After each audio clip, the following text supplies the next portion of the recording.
मित्रों, हमारे चैनल अनोखा ज्ञान वाला पर आपका स्वागत है। मित्रों, वीडियो को लाइक करके चैनल को सब्सक्राइब कर दे।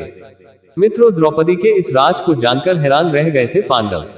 महाभारत की कहानी में ऐसा बहुत कुछ हुआ जिसकी कल्पना कर पाना भी मुमकिन नहीं था। इस श्रेणी में द्रौपदी का 5 भाइयों की पत्नी होना मुख्य तौर पर देखा जा सकता है। ईर्ष्या, धन संपत्ति का लालच, मानसिक भटकाव, प्रतिशोध की भावना, घमंड और मानसिक द्वंद्व सभी तत्व इस कहानी में मौजूद हैं। महाभारत की कहानी की अलग अलग विद्वान अलग अलग तरह से व्याख्या करते हैं। महाभारत से संबंधित कई लोकप्रिय कथाएं भी मिलती हैं। इसी श्रेणी में एक है जाम्बुल अध्याय, जिसमें द्रौपदी अपने राज का खुलासा करती है।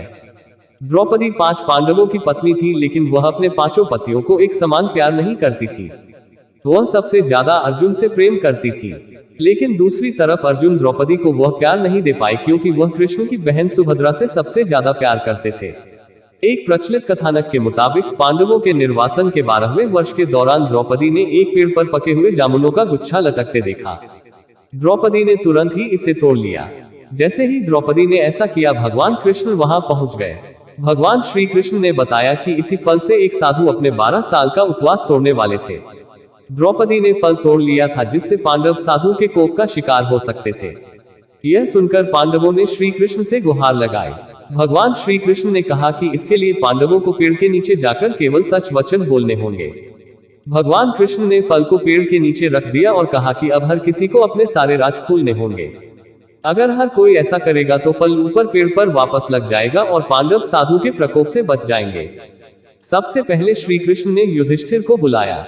युधिष्ठिर ने कहा कि दुनिया में सत्य, ईमानदारी, सहिष्णुता का प्रसार होना चाहिए, जबकि बेईमानी और दुष्टता का सर्वनाश होना चाहिए।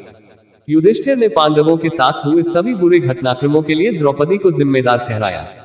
युधिष्ठिर के सत्य वचन कहने के बाद फल जमीन से 2 फीट ऊपर आ गया। अब श्री कृष्ण ने भीम से बोलने के लिए कहा। साथ ही श्री कृष्ण ने भीम को चेतावनी दी कि अगर तुमने झूठ बोला तो फल जलकर राख हो जाएगा। भीम ने सबके सामने स्वीकार किया कि खाना, लड़ाई, नींद और सेक्स के प्रति उसकी आसक्ति कभी कम नहीं होती है। भीम ने कहा कि वह धृतराष्ट्र के सभी पुत्रों को मार देंगे। युधिष्ठिर के प्रति उसके मन में बहुत श्रद्धा है, लेकिन जो भी उसके गधे का अपमान करेगा वो उसे मृत्यु के घाट उतार देगा। इसके बाद फल 2 फीट और ऊपर चला गया।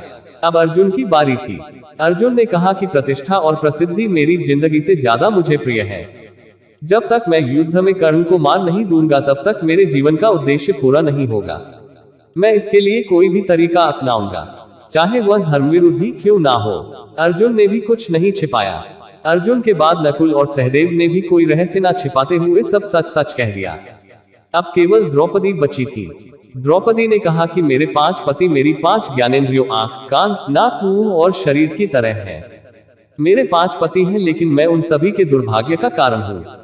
मैं शिक्षित होने के बावजूद बिना सोच विचार कर किए गए अपने कार्यों के लिए पछता रही हूँ। लेकिन द्रौपदी के यह सब बोलने के बाद भी फल ऊपर नहीं गया।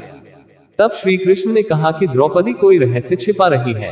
तब द्रौपदी ने अपने पतियों की तरफ देखते हुए कहा, मैं आप 5 से प्यार करती हूँ, लेकिन मैं किसी छठे पुरुष से भी प्यार करती हूँ। मैं कर्ण से प्यार करती हूँ। जाति की वजह से उससे विवाह नहीं करने का मुझे अब पछतावा होता है। अगर मैंने कर्ण से विवाह किया होता तो शायद मुझे इतने दुख नहीं झेलने पड़ते। तब शायद मुझे इस तरह के कड़वे अनुभवों से होकर नहीं गुजरना पड़ता। यह सुनकर 5 पांडव हैरान रह गए, लेकिन किसी ने कुछ कहा नहीं। द्रौपदी के सारे रहस्य खोलने के बाद श्री कृष्ण के कहे अनुसार फल वापस पेड़ पर पहुंच गया। इस घटना के बाद से पांडवों को यह एहसास हुआ कि 5 बहादुर पतियों के होने के बावजूद वह अपनी पत्नी की जरूरत के समय रक्षा करने नहीं पहुंचे। जब द्रौपदी को उनकी सबसे ज्यादा जरूरत थी तो वे कभी उसके साथ खड़े नहीं हुए।